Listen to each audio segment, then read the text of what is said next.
Hujambo na karibu tena mtazamaji wa The World News katika kipindi hiki cha ulimwengu wa siasa. Mimi ni Adam Hussein. Wakati huu tunatazama siasa za mataifa makubwa mawili, taifa la Urusi na taifa la Marekani. Wakati huu kumekuwa na mtifuano na mabadiliko ya mara kwa mara baina ya viongozi wawili. Viongozi wa Urusi, Rais Vladimir Putin na mwenzake wa Marekani Donald Trump. Wakati Donald Trump alipoingia madarakani, alisema kwamba moja kati ya viongozi anaoamini sana ni Rais Vladimir Putin. Kadhalika na Putin baada ya kuingia madarakani na kuapishwa kwa Donald Trump, alisema Rais wa Marekani Donald Trump ni moja kati ya viongozi ambao anawaheshimu sana, na hata baada ya hapo wakazungumza kwa njia ya simu kukubaliana baadhi ya mambo, miongoni mwao ni pamoja na kumaliza vita nchini Ukraine. Donald Trump, rais wa Marekani, hata katika kipindi cha kampeni za kuelekea uchaguzi mkuu ambapo alichaguliwa kuwa rais, moja kati ya ahadi yake ilikuwa ni kumaliza vita nchini Ukraine ndani ya masaa 24. Hata alipoingia madarakani, huu ulikuwa ni wimbo wake, lakini miongoni mwa mambo ambayo alikuwa akiyaeleza na akiueleza ulimwengu ni juu ya namna alivyokuwa akitafuta suluhu katika vita hivyo nchini Ukraine, baada ya kuzungumza na viongozi wa pande mbili, kwa maana upande wa Urusi na upande wa Ukraine. Alikiri hadharani kusema kwamba Urusi kupitia Rais Vladimir Putin wana uelewa wa mambo na wapo tayari kumaliza vita hivi, lakini ni upande wa Ukraine ambao hawapo tayari. Lakini kiongozi huyu Rais Donald Trump alikuwa mtu wa kubadilika. Katika siku mbili zilizopita alimuita rais wa Urusi mwenda wazimu, akimuita majina kibao mabaya, huku Urusi wakijibu wakisema kwamba mwenda wazimu ni Donald Trump na si rais wao. Lakini wakati huu rais huyo wa Marekani anaiambia dunia kwamba Putin anacheza na moto. Rais wa Marekani Donald Trump ni kiongozi ambaye mara kadhaa amekuwa akibadilika kuhusu sera zake za nje, hasa upande wa Urusi na katika mpango wake wa kumaliza vita huko nchini Ukraine. Wakati huu rais huyo anasema ameiokoa sana Urusi kutokana na mambo mengi mabaya sana. Anasema Vladimir Putin hatambui kwamba ikiwa sio mimi, mambo mengi mabaya yangekuwa yametokea Urusi kufikia sasa, aliandika kwenye mtandao wa kijamii wa Truth Social bila kutoa maelezo ya kina. Anasema zaidi kwamba anacheza na moto.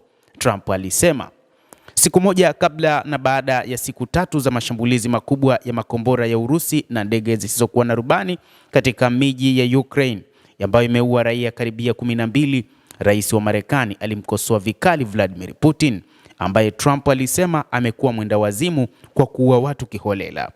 Jarida la Wall Street Journal limegundua kuwa Trump anafikiria kuweka vikwazo vipya dhidi ya Urusi.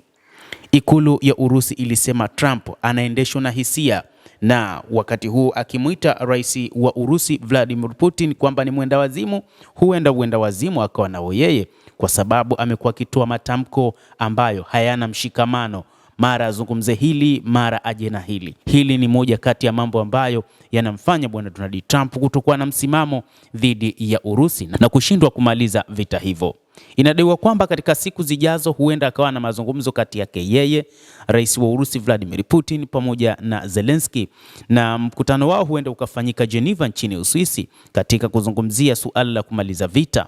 Na hii ilielezwa na mjumbe maalum wa rais wa Marekani bwana Kellogg, ambaye amesema kwamba katika kuhakikisha hili linaisha lazima wakutane na wajadili, waone ni namna gani bora ya kumaliza vita hivi wakiwa watatu pekee, bila kushirikishwa mtu mwingine yoyote zaidi tu ya walinzi wao.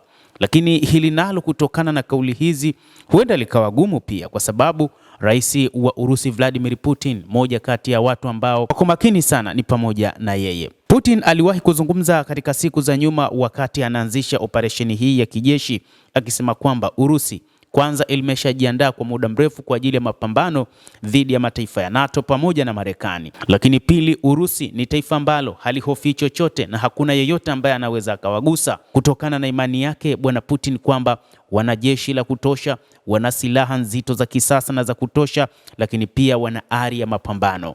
Na katika miaka mitatu ni Marekani ya Joe Biden ambayo ilipeleka makombora ya kutosha ikishirikiana na mataifa kama Ufaransa, Uingereza na mataifa mengi ya NATO kupeleka fedha pamoja na silaha kadha wa kadha katika mapambano yake. Hata hivyo, wachambuzi wa mambo wanasema kwamba rais wa sasa wa Marekani Donald Trump, mpango wake yeye anataka kweli kumaliza vita hivyo, isipokuwa tu kuna jambo moja ambalo analitaka kuhakikisha kwamba vita hivi kati ya Warusi na wa Ukraine vinamnufaisha. Vinamnufaisha vipi? Kumbuka wakati Marekani inatoa fedha pamoja na silaha, hakukuwa na vipengele ambavyo vilimtaka bwana Zelensky baada ya vita kulipa, lakini alivyoingia tu rais wa Marekani bwana Trump akamtaka bwana Volodymyr Zelensky kwamba Marekani inadai dola bilioni 500 na hivyo si rahisi kwa rais wa Ukraine Volodymyr Zelensky kulipa fedha hizo, na hivyo kimsingi kinachohitajika sasa ni kuhakikisha madini adimu kutoka ndani ya Ukraine yanapatikana, na Marekani lazima isaini mkataba huo na ianze uchimbaji wa madini. Lakini kimsingi uchimbaji wa madini hauwezi ukaendelea ikiwa kuna vita, na ndicho ambacho wakati huu rais wa Marekani anaona kwamba pengine bwana Donald Trump anacheza na moto.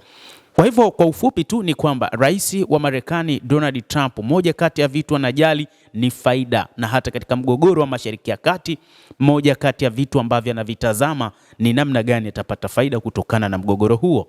Kumbuka wakati huu kuna mgogoro kati yake na Iran kuhusu suala la nyuklia, lakini wakati huo huo kuna suala la ujenzi wa vinu 19 vya nyuklia ndani ya Iran, na moja kati ya mikataba inasemekana kwamba huenda katika vinu hivyo vya nyuklia akapewa idadi kadhaa katika ujenzi wake, yeye pamoja na Putin pamoja na maprofesa wa ndani katika Iran wakafanya ama wakajenga vinu hivyo. Na ndio maana mara kadhaa amekuwa akimwambia waziri mkuu wa Israeli bwana Benjamin Netanyahu kwamba awe na subira, kuna mazungumzo yanayoendelea, lakini mpango ndio huo. Lakini pia siku za hivi karibuni alielekea katika mataifa ya Kiarabu na alifika kule akasaini mikataba ya fedha, na hakuwa na nafasi tena ya kukutana ama kwenda kuangalia kinachoendelea huko katika ukanda wa Gaza pamoja na Israel na kupanga mipango mikubwa ya namna ya kuimaliza vita katika ukanda wa Gaza. Alichofanya ni kusaini mikataba ya mabilioni ya dola na kuondoka. Kadhalika ni suala zima lake kati yake na Wahouthi, ambapo alisaini mkataba kwamba Wahouthi wasishambulie meli zake isipokuwa tu yeye hatawashambulia Wahouthi, lakini mpango mkubwa ni kwamba meli za Marekani ziruhusiwe kupita zikachukue mizigo na kupeleka mizigo katika maeneo kupitia bahari ya Sham kwa ajili ya kwenda katika mataifa mengine hasa ya Kiarabu kwa ajili ya biashara zake. Huo ndio mpango wa rais wa Marekani bwana Donald Trump. Bila shaka mtazamaji, kuna kitu umekipata hapo, na una nafasi ya kulike, una nafasi ya kucomment, kadhalika na kusubscribe channel hii. Mimi ni Adam Hussein, endelea kuwa nasi wakati wote, tutakuwa tukikujuza mengi ambayo yanajiri katika ulimwengu.